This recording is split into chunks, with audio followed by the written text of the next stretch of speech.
नीला रंग अब डराने लगा है। मेरठ में मुस्कान की नीले ड्रम की दहशत लोगों की जहन से अभी निकली भी नहीं है। अब ललितपुर में एक नीले बोरे ने लोगों को डरा दिया है, लेकिन इस बार किसी पति का कत्ल नहीं हुआ, बल्कि नदी से नीले बोरे में पैक एक महिला की लाश मिली। महिला की सड़ी गली लाश के अलावा पुलिस को इस ब्लाइंड मर्डर में कोई सुराग नहीं मिलता। फिर पुलिस कर्मियों की नजर महिला के हाथ पर गुदे टैटूनुमा एक नाम पर पड़ती है। फिर वही टैटू कैसे पुलिस को कातिल तक पहुंचा देता है, देखिए।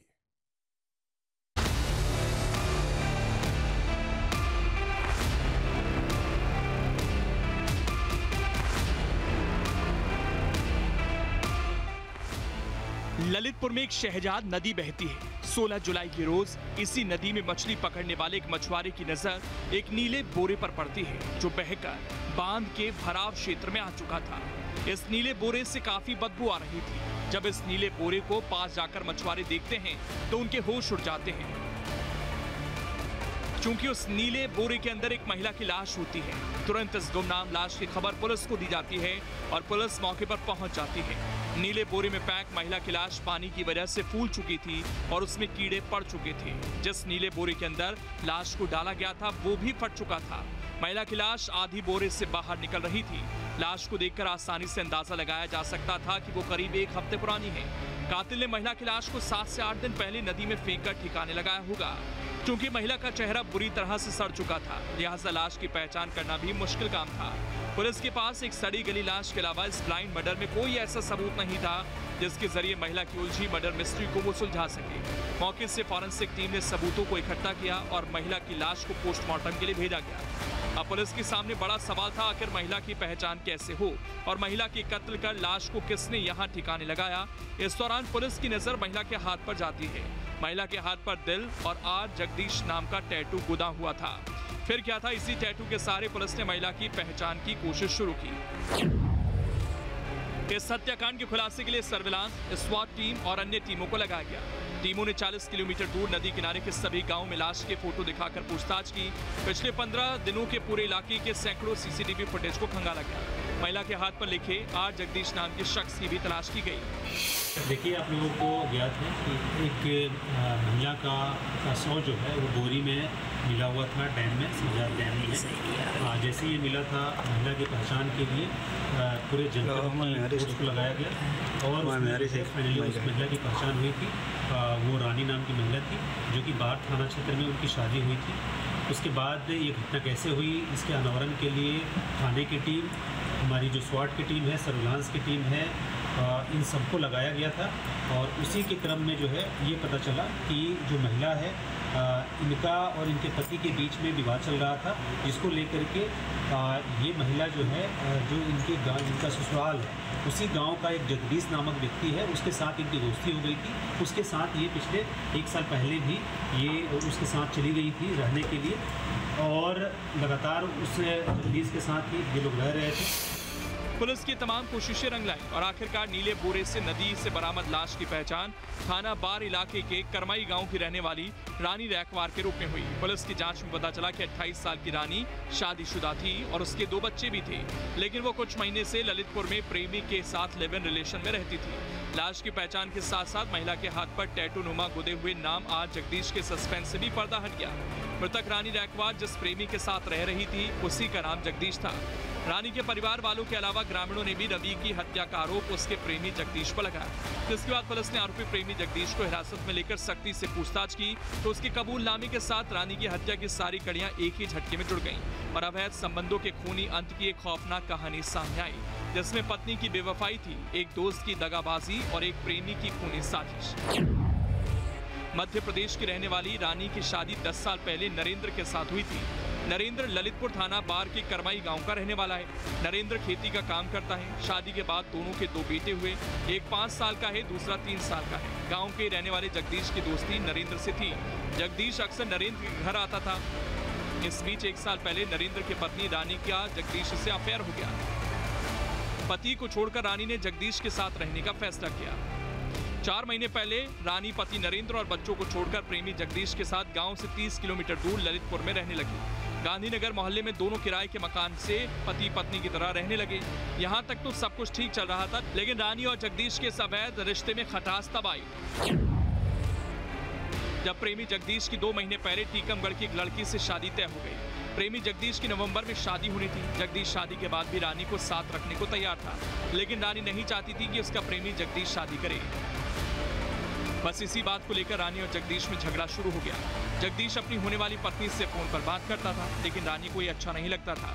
लिहाजा रानी ने भी इंस्टाग्राम पर यशवंत नाम के एक युवक से दोस्ती कर ली।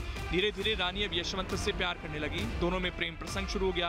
मामला तब और बिगड़ गया जब 25 जून को रानी अपने नए प्रेमी यशवंत के साथ भागी, जिससे जगदीश को काफी गुस्सा आया। फिर उसने किसी तरह रानी को 6 जुलाई को अपने घर बुलाया, साथ रहने को कहा, लेकिन रानी मना कर रही थी, जिसको लेकर जगदीश का उससे झगड़ा हुआ।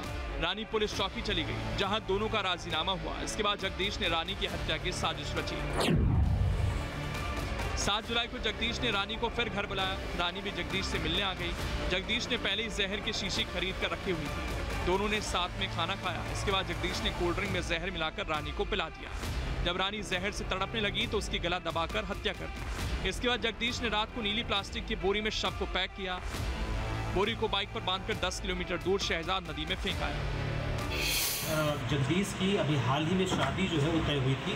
इसको लेकर के लगातार इन दोनों के बीच में विवाद शुरू हुआ था, और फिर महिला का एक इंस्टाग्राम के माध्यम से एक अशोकनगर का रहने वाला व्यक्ति है यशवंत, उससे जो है दोस्ती हो गई थी। इसी को लेकर के इनके बीच में आपस में विवाद जो है वो हो गया था, और उसी विवाद की वजह से जगदीश जो इसमें एक अभियुक्त है, जिसके द्वारा एक प्रॉपर प्लानिंग करते हुए इस महिला की हत्या जो है वो किया गया है, जिसमें इसने यूट्यूब और क्रोम के माध्यम से गूगल क्रोम पे अलग अलग वीडियोस देखे थे कि कैसे हत्या करनी है, और इस महिला को पहले जो जहरीला पदार्थ है उसको खिला करके उसकी हत्या कर दिया, और उसके बाद उसका बॉडी को बोरी में बांध करके ले जा करके उसको जो डैम है उसमें डाल दिया।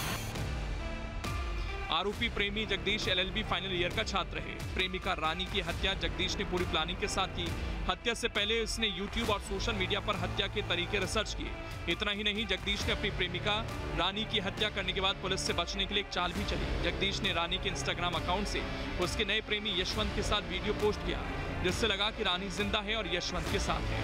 लेकिन जगदीश की पुलिस को भ्रमित करने की कोशिश ज्यादा दिन नहीं चल पाई। इसलिए चूँकि ये LLB का भी अपनी पढ़ाई कर रहा था, तो इसलिए अपने बचने का पर्याप्त जो है षड्यंत्र जो है वो रचा हुआ था।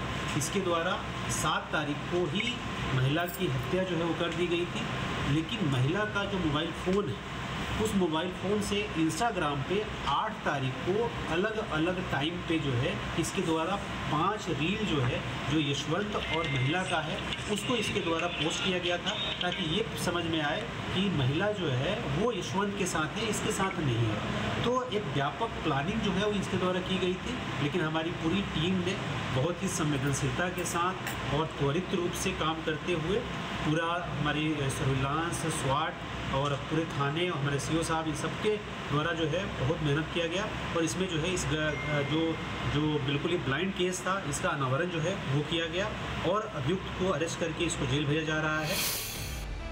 कहते हैं गुनहगार कितना भी शातिर क्यों ना हो, वो अपने जुर्म का कोई ना कोई सबूत जरूर छोड़ता है।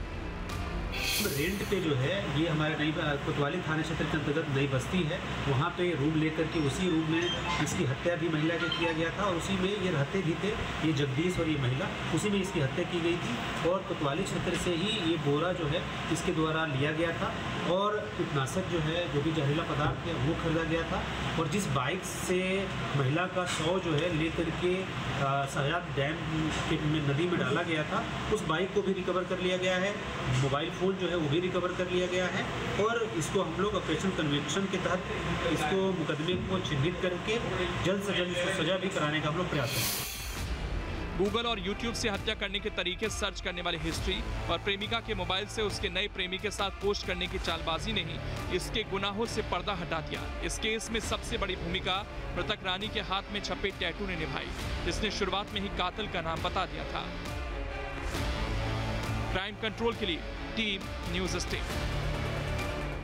जहां भक्ति है हर शब्द में, कथाओं में छिपे हैं दिव्य रहस्य, और ज्योतिष देता है जीवन को दिशा। धर्म से जुड़ी हर बातों को जानने के लिए हमारे चैनल प्रस्तुति को सब्सक्राइब करें।